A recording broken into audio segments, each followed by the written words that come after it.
Waalaikumsalam warahmatullahi wabarakatuh. Masalah yang pertama ya, yaitu tentang kenapa alasan saya kalau jadi imam itu di rakaat pertama lebih panjang daripada rakaat yang kedua. Ini sesungguhnya sunnah Nabi Muhammad SAW. Tadi saya baca apa ya? Rakaat kedua inna atoina ya. Ya pendek banget ya, kontras banget kan. Habis yang panjang, terus rakaat kedua cuma inna atoina 3 ayat. Ya, ini sebenarnya berangkat dari sunnah Nabi Muhammad SAW. Ya, kadang tuh kalau ustadznya bacaannya itu panjang banget, protes jemaah. Pendek banget, ada juga yang protes, ya kan? Maka cari amannya gimana? Ya ngikutin aja cara Nabi Muhammad SAW. Kalau nanti diprotes, protesnya sama Nabi. Selesai urusan kan? Nah, kebiasaan Nabi SAW dijelaskan oleh para sahabat ya. Karena Nabi SAW dulu Nabi SAW itu yaqra, membaca Al-Quran di dalam sholat yang dimaksud dalam hadis ini ya. Fir raq'ataini al-ulayaini, di 2 rakaat yang pertama, fi sholati zuhri, di sholat zuhur ya. Nanti hadis ini agak sedikit panjang, setelahnya disebutkan juga sholat asar dan sholat-sholat yang lain. Tapi poinnya bukan di situ. Ketika sahabat itu menerangkan fi sholati zuhri, yaitu adalah dengan Fatihatul Kitab, Al-Fatihah wa suratain, dan 2 surat. Maksudnya 2 rakaat nih, 2 rakaat yang pertama berarti ya. Nabi baca Al-Fatihah juga, baca juga surat lain selain Al-Fatihah. Dan disebut 2 surat, maksudnya bukan setiap rakaat 2 surat, tapi di rakaat pertama Al-Fatihah dengan 1 surat lain, di rakaat kedua Al-Fatihah dengan surat lain. Nah, kemudian apa yang dikatakan oleh sahabat itu? Yutawwilu fi awwaliha atau fil ula, Nabi memanjangkan ya bacaan Quran di rakaat yang pertama, wa yuqassiru fi tsaniyah, dan Nabi pendekkan di rakaat yang kedua. Ya maka saya ikutin gitu. Kan ibadah itu kan kaitannya kan cuman hanya mengikuti Nabi Muhammad SAW, meneladani beliau saja. Tapi kalau kita perhatikan Bapak Ibu sekalian, dan mohon yang menjadi imam di masjid ini ya, rawatib, perhatikan betul setiap sikap Nabi itu selalu ada hikmah ya. Dan antara hikmahnya itu apa? Kalau di rakaat pertama dipanjangkan supaya masbuk semakin sedikit. Coba kalau rakaat pertama inna a'toina kal kautsar, itu yang ada di jalan ya. Nanti yang sholatnya sempurna 4 rakaat sampai salam, imam salam, jamaah juga salam, itu cuma yang di sop 1 doang. Sop 2, 3, 4 semuanya nambah lagi rakaat. Kenapa? Terlambat. Ya. Itu.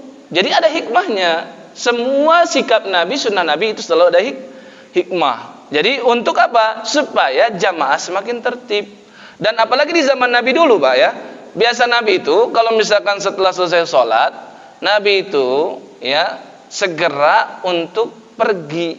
Maksudnya mengizinkan untuk jamaah juga pulang. Nah, para jamaah laki-laki itu sengaja mereka menahan diri untuk keluar. Kenapa? Membiarkan jamaah perempuan untuk pulang terlebih dahulu. Karena dulu Masjid Nabawi pintunya masih satu. Kalau langsung bubar semua, nanti bercampur baur antara laki-laki dan perempuan. Dan Nabi paling nggak suka ada ikhtilat. Nah, kalau sekarang sudah ada 2 pintu, coba DKM dipikirkan gimana cara supaya tertib. Boleh dibikin ini pintu khusus akhwat, ini pintu khusus ikhwan. Nanti kalau ikhwan yang masuk dari pintu akhwat, dia jadi ikhwat. Dia ikhwan sekaligus akhwat. Nah, begitu. Ya, jadi alasannya ini adalah sunnah Nabi Muhammad SAW. Mohon maaf yang keberatan kalau panjang ya di rakaat yang pertama. Adapun yang masalah tadi ya jeda. Nah, ini jeda itu karena saya lebih mengambil dan condong kepada pendapat para ulama yang menyebutkan Al-Fatihah bagi makmum itu wajib. Ya. Saya enggak mendorong Bapak Ibu untuk ke arah mazhab ini. Saya enggak pernah mau menggiring jamaah untuk ngikut seperti saya. Ya, saya cuma sebutkan nih pendapat para ulama seperti ini. Ya, ada sebagian ulama yang tidak mewajibkan sama sekali makmum untuk membaca Al-Fatihah. Seperti misalkan Al-Imam Abu Hanifah. Beliau mengatakan makmum tidak berkewajiban untuk membaca Al-Fatihah. Apakah Imam Abu Hanifah ya adalah seorang ahli bid'ah? atau apakah Imam Abu Hanifah menolak hadis? Tidak. Beliau berpendapat demikian pun juga berangkat dari hadis Nabi sallallahu alaihi wasallam. Ya. Di antaranya hadis Jabir yang beliau ambil, Sayyidina Jabir bin Abdullah radhiyallahu taala anhu, ya. Nah, Jabir ini menceritakan Nabi sallallahu alaihi wasallam bersabda, "Man kana lahu imam, fa inna qira'atal imam lahu qira'ah." Barang siapa yang sudah punya imam, berarti salat berjamaah. Mau salat subuh, zuhur, asar, maghrib, isya, pokoknya sudah ada imam. Fa inna qira'atal imam lahu qira'ah. Maka bacaan Al-Fatihah imam sudah mencukupi Al-Fatihah makmum. Bapak Ibu yang enggak baca Al-Fatihah di belakang enggak usah khawatir, hadisnya ada. Ya, apalagi di dalam Al-Qur'an juga dikuatkan tuh ya, di surah Al-A'raf ayat 204. Wa idza quri'al Qur'anu fastami'u lahu wa ansitu. Dan jika diperdengarkan bacaan Al-Qur'an kepadamu, maka hendaklah dengarkan dengan seksama dan perhatikan. Dan diam. Sedangkan di kisah Nabi ketika sholat zuhur dan sholat asar, para sahabat ceritakan kadang Nabi itu agak dijaharkan. Jadi kalau misalkan ada orang yang misal baca wadduha nih ya, wadduha dia namanya sholat zuhur asar kan disirkan kan pelan. Tapi kadang-kadang tuh ada bagian kata yang agak kedengeran sedikit. Nah itu adalah Nabi kadang begitu. Ya, misalkan apa? Walaili mawaddaka rabbuka wa agak sedikit ada bagian beberapa kata yang dikencangkan sedikit. Nah, itu sahabat yang bersaksi seperti itu. Cara Rasul sholat di sholat zuhur dan asar kadang diperdengarkan beberapa kata. Ya, jadi bukan maksudnya mau menunjukkan nih saya lagi baca Al-Baqarah nih, wah gitu kan? Bukan begitu. Ya. Nah, itu satu hadis yang dipegang oleh Al-Imam Abu Hanifah. Maka pendapat beliau makmum nggak perlu baca Al-Fatihah. Padahal Al-Fatihah itu adalah rukun. Nah, sedangkan ada sebagian ulama yang sedikit merincikan seperti Al-Imam Malik rahimahullah dan juga Al-Imam Ahmad ibnu Hanbal. Ini imam-imam mazhab, ini imam Ahlus Sunnah wal Jamaah. Mereka para ulama, mereka begawannya hadis dan para penghafal Quran sejak kecil. Mereka tahu dalil. Nah, Imam Malik dan Imam Ahmad bin Hanbal berpendapat kalau salatnya itu jahar, maka makmum tidak perlu baca Al-Fatihah. Meliputi sholat subuh, sholat maghrib, dan sholat isya. Tapi kalau sholatnya sir, maka hendaklah makmum baca Al-Fatihah. Karena keumumannya hadis Sayyidina Ubadah bin Samit, sahabat Nabi yang mulia, dia berkata, Nabi SAW bersabda, la sholata liman lam yaqra' bi fatihatil kitab. Tidak sah sholat seseorang yang tidak baca Al-Fatihah. Ya, jelas nggak sampai sini? Maka yang di sholat zuhur dan asar karena imam nggak kedengaran Fatihahnya, para makmum masuk ke dalam keumuman hadis tadi. Kalau nggak baca, maka dikatakan la sholata, tidak sah sholatnya. Ya, ini pendapat kedua. Terus saya ngikut pendapat yang mana loh? Ini dua pendapat sudah disebutkan. Saya ngikut pendapat yang ketiga. Maksudnya saya lebih condong ke sana, yaitu pendapat Al-Imam Asy-Syafi'i. Beliau itu muridnya Imam Malik, jadi tahu hadis. Tapi beliau juga muridnya Abu Yusuf. Abu Yusuf itu muridnya Imam Abu Hanifah, pakar logika. Maka beliau bisa mengcombine, ya, bisa menyatukan antara hadis-hadis yang beliau punya, ya, dengan juga logika-logika ra'yu. Dan ditambah beliau itu ketika pergi rihlah ilmiah, beliau dapati hadis-hadis lain yang tidak didapati oleh beliau ketika berguru dengan Imam Malik. Di antaranya beliau dapatkan hadis tentang ada dua sahabat Nabi yang mulia, yaitu namanya sahabat Imran bin Husain satu, yang kedua sahabat namanya Samurah bin Jundub. Nah, sahabat ini pernah berdebat, agak sedikit keras perdebatannya. Mereka mempermasalahkan tentang apakah Nabi ketika sholat pernah melakukan jeda, saktah namanya. Kalau kata Samurah, iya saktatain. Aku perhatikan betul ketika menjadi makmum, Nabi kalau jadi imam selalu memberikan dua saktah nih, dua jeda.